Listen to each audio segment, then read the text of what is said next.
7차 노동당 대회 이후 군사회담 등 대화를 주장해온 북한이 오늘 새벽 또다시 무수단 미사일 발사를 시도했습니다. 실패로 돌아갔지만 이 와중에 북한 리수용 노동당 부위원장은 대규모 대표단을 이끌고 중국을 또 방문했습니다. 양욱 한국국방안보포럼 연구위원 스튜디오로 모셨습니다. 양 의원님 어서 오십시오. 예, 안녕하십니까. 오늘 여러 가지 북한 소식이 좀 전해졌는데 북한이 7차 당대 이후 전에 몇 번 쏘았던 무수단 미사일을 오늘 새벽 또 발사를 했습니다. 예. 결과적으로 실패를 했습니다. 예. 어떤 의미가 있는 겁니까? 일단 무수단이 갖고 있는 전략적인 가치는 지금 북한이 지금 현재 활용하고 있는 스커드나 노동 같은 경우 사실 사거리가 되게 짧습니다. 스커드 같은 경우는 가장 짧은 것이 300km, 예. 가장 가장 먼 거 스커드 2할이 한 1000km 정도 날아가는 걸 보고 있고요. 노동 한 1300km, 그러니까 한 일본 정도까지를 타격이 가능합니다.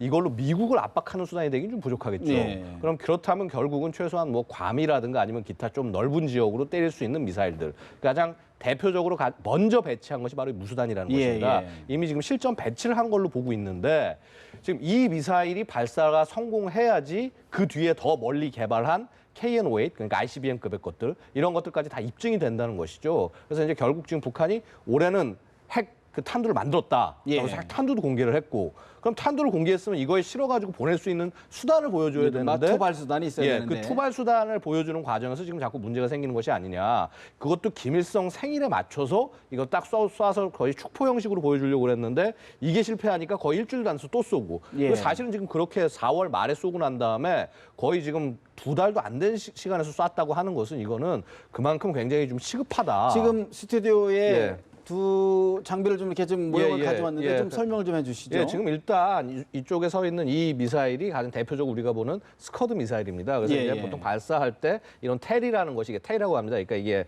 이동식 발사 차량이라고 그러는데 운반 수단인데 얘를 이제 지상에 고정시켜 놓고 이렇게 미사일을 올립니다. 올려서 이게 이제 이 상태로 수직 발사가 되는 것이거든요. 그럼 이제 이 미사일 자체가 지금 이제 이 스커드라는 미사일을 보시면은 그렇습니다. 되게 좀 어떻게 보면 연필처럼 되게 좀 멍청해 보입니다. 멍청해 보이는 미사일인데 이게 결국 지금 북한의 가장 핵심적인 미사일이 되고 이걸 조금 개량해서 길이를 길게 하고 좀 굵기를 굵게 하고 앞에 이 탄두 모양을 바꿔서 만든 게 이제 노동. 그다음에 지금 말씀하신 무수단 같은 경우는 조금 좀 성격이 틀립니다. 그래서 이제 무수단 같은 경우는 이 스커드 계열이 아니라 사실은 이렇게 좀 되게 좀 뭉툭해 보이는 그런 미사일의 계열이고 사실은 이 미사일 자체는 잠수함에서 발사하는 탄도 미사일을 개량을 해서 지금 무수단을 만들었다고 보고 있습니다. SLBM용으로. 예, 맞습니다. 그래서 결국 이제 얼마 전에 북한이 발사에 성공했다라고 이제 점화까지 해서 보여줬던 SLBM 북한에서 북극성 1호라고 부르는데 그거에 어떻게 보면은 같은 뿌리를 가지고 있다라는 것이죠.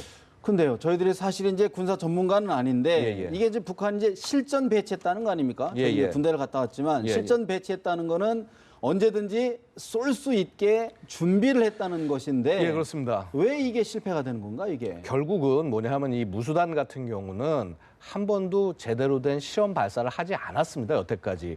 이 사거리가 워낙 길다 보니까 3000km 정도가 넘어가는데 북한이 3000km를 넘게 쏘려고 하면은 거리가 나올 수가 없는 것이죠. 이게 대한민국 쪽으로 넘겨서는 굉장히 더 큰일이고 예를 들어서 이전에 대포동 1호 같은 경우는 일본 쪽으로 넘겨서 날리지 않았습니까? 지금 일본 공언을 하고 있지 않습니까? 오면은 무조건 요격하겠다. 그리고 어제 누구보다도 먼저 일본 쪽에서 요격 태세를 갖추고 있다고 발표를 하기도 했었고요. 바로 그런 부분 때문에 어떻게 보면 그간 발사를 못 하고 있었는데 이번에 막상 발사를 해보니까 안 된 것이죠. 그러니까 이것이 좀 여러 가지 의미가 있는데 왜냐하면 보통 우리가 무수단이 북한이 얼마 전에 발사에 성공했던 은하 3호 로켓, 그 로켓의 한 2단 정도가 무수단이 아니냐 이렇게 이제 관측을 했었고 근데 은하가 제대로 올라갔으니까 무수단도 문제가 없다. 여태까지 다 이렇게들 이해를 해왔던 겁니다. 기술은 그만큼 있을 것이다. 기술은 그만큼 있을 것이라고 했는데 계속적으로 터지는데 지금 이거를 약간 전 두 가지로 볼게요. 실패라고 볼 수도 물론 있습니다. 근데 하지만은 너무 그렇게 우리가 이렇게 좀 자만스럽게 바라볼 일은 아니고요. 만약에 이게 실패가 아니라 혹은 또 다른 실험의 과정이라면 어쩔 것이냐. 왜냐하면 기존에 지금 알려진 이 무수단 같은 경우는 이 추진을 액체 연료라는 것을 사용을 합니다. 그래서 액체 연료가 여러 가지 장점들이 있긴 있는데 실전 무기 체계로는 좀 부족한 게 있는데 북한이 얼마 전에 잠수함 발사 미사일 이거는 거의 모양은 같은데 이제 하나는 배에서 쏘는 겁니다. 이거는 고체 연료라서 성공을 한 게 아니냐 지금 이렇게 관측을 하고 있거든요. 물론 성공이라고 하려면 좀 더 멀리 날아가야 되지만 근데 어쨌거나 그렇다면은 혹시 이런 무수단을 또 바꾸는 것이 아니냐. 그런 과정에서 어떤 아직 좀 제대로 세팅이 안 액체 됐거나 연료에서 고체 연료로 바꾸는 과정. 아닌가? 그러니까 너무 우리가 북한이 이런 능력이 없다라고 무시하고 바라볼 일은 절대 아니라는 겁니다. 왜냐하면 북한이 저 미사일 지금 화면에도 나오지만은 저 잠수함 발사 탄도 미사일을 가지기 위해서 이미 90년대부터 준비했습니다. 몇 년 전부터 준비한 게 아닙니다. 그래서 그런 부분을 봤을 때 북한은 북한 나름대로 뭐 기술력이 좀 되건 되지 않건 간에 강한 의지를 갖고 여기까지 왔고 우리가 계속 내비두고 이거를 갖다 못 쏜다 하면서 웃고 있을 일은 아니라는 아니다. 거죠. 예. 그러면 예를 들어서 북한이 이번에 무수단을 성공을 했다. 예. 성공을 했다 그러면 군사적, 정치적으로 어떤 의미가 있는 건가요? 사실은 이제 성공을 했다라고 하면 그때부터는 미국도 상당히 긴장을 해야 되는 상황이라는 것입니다. 그러니까 당장 지금 우리가 그 미국의 전략 뭐 폭격기를 얘기하고 전략 자산을 얘기하지 않습니까? 그 전략 자산의 가장 핵심적인 게 B-50이나 B-2 같은 폭격기인데 이게 괌에 배치가 되어 있습니다. 예. 이제 괌에서 언제든지 떠가지고 뭐 꼭 한반도까지 네네. 안 와도 되고요. 일부 예. 이제 B-52 같은 경우는 순항 미사일을 그냥 쏴버리면 그만인데 그 괌까지 예를 들어서 저게 한 3,000km면 타격을 할 수 있다. 괌 기지를 공격을 할 수 있다. 그런다면 그만큼 미국에 대해서 손발을 묶기 위한 수단들을 하나씩 가져가는 것이고 또 이런 만약에 무수단이 성공했다라고 그러면 그 다음 단계로 넘어가는 KN-5A이 성공의 가능성이 굉장히 높다는 말이 되는 것이거든요. 그러면 이제 계속적으로 북한이 기술이 발달하고 있다는 걸 보여주는 것이고 미국을 그야말로 어느 나라보다 훨씬 더 강하게 압박할 수 있다는 것이죠. 이게 끝난 것이 아니라 앞으로도 지금까지를 보면 예. 계속 할 가능성이 높다 그렇게 보시는 거군요. 예, 그렇습니다. 왜냐하면 또 이게 또 달리 보면 이런 게 있습니다. 지금 북한이 미사일을 개발하는 것이 우리 보통 제2과학원에서 하고 있다고 알고 있는데 이미 그 시기는 지났고요. 전략 로켓 사령부에서 개발까지 다 하고 있습니다. 이 전략 로켓 사령부 사령관 지금 이제 김낙경 같은 경우는 올라갔어요. 상장에서 대장으로까지 진급을 했는데 이게 지금 계속 실패를 하는 겁니다. 지금 살고 싶으면은 당연히 무조건 지금 성공을 시켜야 되는 그런 상황이 될 수 있습니다. 그러니까 지금 김낙경이 지금 제가 볼 때 상황을 좀 더 봐서 한 몇 달 이내에 김낙경에게 무슨 문제가 생긴다. 그럼 이건 100% 실패다. 그게 아니라고 하면 뭔가 북한이 새로운 것을 개발하고 있는 것이 아니냐 좀 지켜봐야 될 일이라고 봅니다. 좀 더 예의주시해야 된다 그런 예. 말씀이신데 또 하나 오늘 좀 살펴봐야 될 부분이 예. 북한의 이런 도발과 함께요.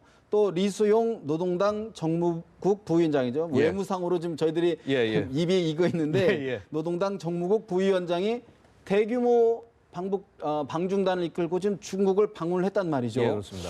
어떤 의미로 봐야 될까요? 그러니까 이게 지금 이제 상황이 좀 녹록치 않다라고 저는 생각을 합니다. 이제 가장 중요한 것은 이 한반도 둘러싼 핵 게임에 있어서 가장 커다란 패를 쥐고 있는 건 사실은 중국입니다. 중국이 입장이 어떠냐에 따라서 이제 많은 카드가 흔들리게 되는 것이고요. 사실 뭐 우리가 이제 얼마 전에 박 대통령께서 이제 우간다까지 방문을 네. 하면서 그 뭐 북한의 남은 공식적인 어떤 군사 협력국에 대해서 이렇게 끊는 그러한 모습까지 보여줬지만은 중국이 북한을 지원해주기 시작하면 사실은 이 게임은 모두 끝나는 게임이 되는 것이죠. 그러니까 중국이 어떤 생각을 갖고 있냐가 중요한데 지금 이렇게 대규모의 인원이 갔다. 그리고 지금 외교부에서는 확인하기를 이거는 그냥 당대당 차원의 접촉이 아니겠느냐.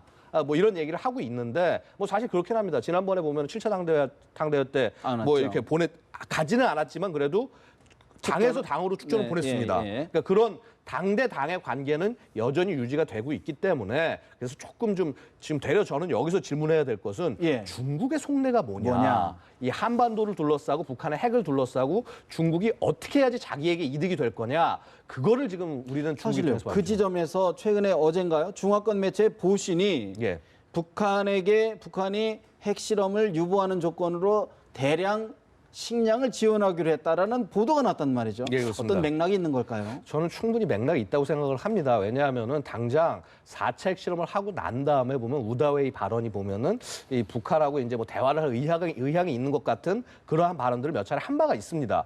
중국 지도부에서도 사실은 어떻게 보면 이걸 약간 좀 이 긴장을 좀 다운시키기 위한 그런 노력을 많이 할 수밖에 없는데, 그러니까. 일부 어떤 그 매체들 같은 경우는 한 5월 당대회를 즈음해서 이런 게 되지 않겠느냐라고 했는데 이미 그러기엔 너무 늦은 상황이라고 볼 수 있고요. 되려 당대회가 정리되고 났으니까 그러한 그 움직임을 중국으로서는 어떻게 보면 굉장히 자연스럽게 할 수 있는 것이 아니냐. 근데 이게 왜냐하면 중국의 입장을 제가 다시 한번 말씀드리는 게 중국이 지금 상황이 녹록치가 않습니다. 아시다시피 중국은 지금 경제 성장이 한계에 왔습니다. 한계에 왔고 그러면 자꾸 내부에 개발을 시켜야 되는데 그럼 북한하고 당장 연관이 된 것이요. 동북 삼성의 경제를 살리는 게 지금 중국에 다시 한번 그 경제적인 힘을 누리는 데 있어서 살리는 데 있어서 굉장히 찾는. 중요한 동력이 될 수 있는데 북한 때문에 안 되는 겁니다. 그럼 이 북한 이 상황을 어떻게든지 간에 진정을 시키고 북한을 다시 뭐 대화 테이블로 하고 국제사회로 오게 한 다음에 그다음에 그렇게 해서 북한과의 관계를 통해서 다시 중국의 그 경제적인 힘을 다시 돌려야 되는 이러한 상황이 될 수 있는데 그럼 여기서 지금 중국이 과연 어떤 선택을 할 거냐. 왜냐하면 여기서 당장 자신의 경제가 급하고 상황이 급하니까 북한의 핵 이거 일단 여기까지는 하게 하고 추가 개발을 하지 못하는 소위 우리가 이런 모라토리엄을 얘기하죠. 그러니까 이 상태에서 지금 이 같은 상태에서 딱 동결시켜놓고 스탑만 시켜놓고 그럼 이게 우리가 한 거다. 이거 더 이상 우리가 여기한테 기대할 수가 없다. 그러고 북한의 입장을 대변해줄 가능성에 대해서 사실 우리는 걱정하지 않을 수 없다는 겁니다. 중국이 정치적 고려뿐만 아니라 경제적인 고려까지 하는다 그런 지적이 해석이신데 예. 그렇다면요 오늘 또 미국에서 민간 정보 회사인 스트래포가 하나 분석을 해놨는데 현재의 이런 상황, 북한을 둘러싼 상황이 북한으로서는 핵 개발의 최적기다 이런 예. 분석을 해놨단 말이죠. 그러니까 이제 사실 이런 부분들이 이런 분석이 그냥 저는 그 어느 정도는 좀 맞을 수밖에 없다라고 보는 것이요. 우리 이제 2006년에 북한이 핵실험을 했고요. 2009년에 했고 2013년에 했습니다. 이게 보면은 다 그 미국의 대선이 뭐 약간 지난 시기, 어느 정도 지난 시기. 그러니까 웬만큼 이렇게 뭐라고 그럴까 개발을 진행시켜 놓고 난 다음에 정권 초에 이렇게 정신을 못 차릴 시기에 예. 이렇게 이제 뭔가 이렇게 터뜨리고. 내놓고 이런 식의 것을 계속 해왔기 때문에 역시 뭐 우리 대한민국도 마찬가지고요. 이렇게 정권이 교체되는 시기 자체가 어떻게 보면은 현재 있는 정권이 힘이 빠져 있는 상태고 그러면은 그만큼 신경을 덜 쓸 수밖에 없지 않습니까? 예. 그런 부분들을 북한으로서 노려서 과감하게 치고 나갈 가능성이 있다라는 겁니다. 그게 또 한미가 또 묘하게 같은 비슷한 시기에 지금 이게 걸려 있기 대선이. 때문에 그렇다면 북한의 입장에서는 굉장히 좋은 선택의 시기가 될 수 있다는 것이죠. 그리고 우리는 어떻게 좀 대비를 해야 될까요? 사실은 이제 이게 가장 큰 문제인데요. 이 지금 우리가 뭐 북한의 어떤 대화 얼마 전에 대화 제의를 했는데 사실 우리 너무나 잘 압니다. 핵이라는 것을 의제를 빼놓은 대화가 무슨 의미가 있습니까? 그래서 예를 들어서 외교부 같은 경우는 뭐 이게 의미 있는 대화가 아니기 때문에 안 받겠다라는 그러한 모습을 보여줬는데 저는 이런 태도보다는 예. 대화를 하자 하는데 핵이 들어간 대화여야 돼. 무조건 핵이 들어가야 된다. 의제에 들어간다. 그렇죠. 이 대한민국의 이 모든 상황들 지금 너네가 힘든 상황, 우리가 힘든 상황 자체는 다 핵이다. 이거가 들어가지 않고는 되지 않는다 하면서 되려 이런 것을 더 강하게 얘기를 하면서 역제안하면서 그러니까 역제안하면서 어떻게 보면 우리가 좀 더 공세적으로 그러니까 자꾸 지금 군사 전략에 있어서도 그렇고 뭐 외교에 있어서 그렇고 우리가 조금만 더 공세적으로 나간다면은 할 수 있는 것들이 좀 더 많지 않을까 하는 안타까움이 있습니다. 알겠습니다. 일각에서는 지금 대북 상황 우리가 이제 장기전에 돌입해야 되는 것 아니냐는 목소리까지 나오는데 한시도 안보의 긴장 늦춰서는 안 될 것 같습니다. 오늘 말씀 여기까지 듣겠습니다. 고맙습니다. 감사합니다.